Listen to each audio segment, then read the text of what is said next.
Yash Raj films, जिसका cinematic Gamble शुरू हुआ था एक था टाइगर के साथ में, और पठान तक वो काफ़ी ज़्यादा हाइप में था। लेकिन वॉर 2 देखने के बाद लग रहा है कि अब इसका थोड़ा ही गेम और बचा है। इनके स्पाई यूनिवर्स की जर्नी की शुरुआत हुई थी एक था टाइगर के साथ में, जहाँ पे कैटरीना कैफ ISI एजेंट बन के आती है और इंडिया पाकिस्तान का ऐसा एंगल बैठता है कि इसी मूवी के साथ में ये पहला कदम रखते हैं। उसके बाद आती है टाइगर जिंदा है, जहाँ पर रियल हॉस्टेजेस की ऐसी स्टोरी सुनाई जाती है कि वो भी एक ब्लॉकबस्टर हिट होती है। फिर आई टाइगर श्रॉफ और ऋतिक रोशन की वॉर, जो कि एक्शन के मामले में हिला के रख देती है। फिर 2023 में, जिस समय बॉलीवुड का हाल बेहाल होकर रखा था, मतलब बाइकआउट का टाइम चल रहा था, उस टाइम पे आते हैं शाहरुख खान अपनी पठान के साथ में, जहाँ पे हमें टाइगर का कैमियो भी देखने को मिलता है। फिर टाइगर 3, जहाँ पे शाहरुख खान और सलमान खान हमें ट्रेन के ऊपर लड़ते हुए देखते हैं। और अब 2025 में ये जो वॉर 2 आई है, इसमें हमें बस स्टार्स ही दिख रहे हैं, क्योंकि कनेक्शन उनके बीच तो दिख नहीं रहा, और स्पाई यूनिवर्स की लुटिया जो है वो डूबती हुई दिख रही है।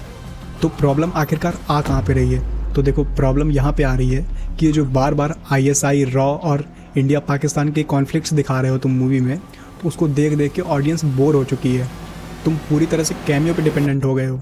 मतलब जब मूवी में कैमियो करेगा कोई स्टार, उस टाइम पे मूवी की हाइप बनेगी। अब तुम पहले से ट्रेलर में कैमियो दिखा दोगे तो उसकी हाइप ख़त्म हो जाएगी, और अगर कैमियो में दिखाओगे नहीं तो ऑडियंस को पता नहीं चलेगा। इसी समस्या के बीच में मतलब फंसे हुए हो दोनों तरफ से। ऑडियंस अब तुम्हें स्पाई यूनिवर्स कम और कैमियो यूनिवर्स ज़्यादा बुला रही है। जैसे मार्वल के पास थैनोस है, वैसे तुम्हारे पास कोई विलन ही नहीं है जो हर स्टोरी में मतलब कहीं ना कहीं से उसको कनेक्ट करा दे। ऊपर से स्क्रिप्ट इतनी वीक हो गई है कि क्रिटिक्स बोल रहे हैं कि एक्टिंग तो है पर स्टोरी कहाँ है। सिंपल सी बात है कि कैमियो बार बार नहीं चलने वाला, इसलिए कुछ ना कुछ नया तो सोचना ही पड़ेगा, क्योंकि यूनिवर्स का मतलब सिर्फ स्टार्स को जोड़ना नहीं होता। अब जैसे मार्वल में देखोगे तो उनके एक विलन की पूरी आर्क चलती है। मतलब जैसे मार्वल की कितनी सारी मूवीज़ में तुम्हें थैनोस देखने को मिलता है।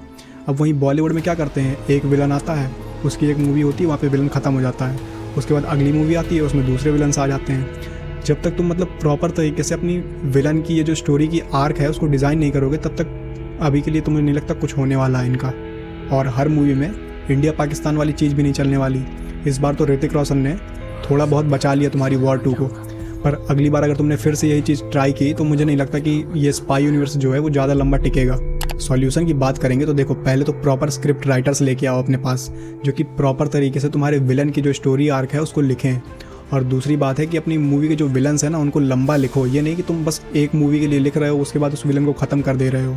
और जो कैरेक्टर्स अपनी मूवी में रख रहे हो उनको प्रॉपर डेप्थ दो, ताकि मतलब वो इमोशनली आपस में भी तो कनेक्ट करें। तुम बस मूवी के लिए दिखा रहे हो कि वो साथ में आ रहे हैं, बाकी उसके बाद तुम जो दूसरी मूवी आ रही है उसमें तो वो इमोशनली तो कोई कनेक्ट है ही नहीं उनका।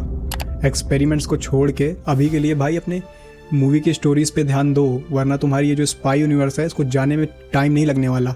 मुझे कमेंट से बताओ कि तुम्हारे हिसाब से अभी भी स्पाई यूनिवर्स बच सकता है या फिर इसका गेम ओवर है। और अगर ये वीडियो पसंद आया हो तो एक लाइक करना बिल्कुल मत भूलना, और चैनल पे अगर नए आए हो तो सब्सक्राइब भी कर लेना।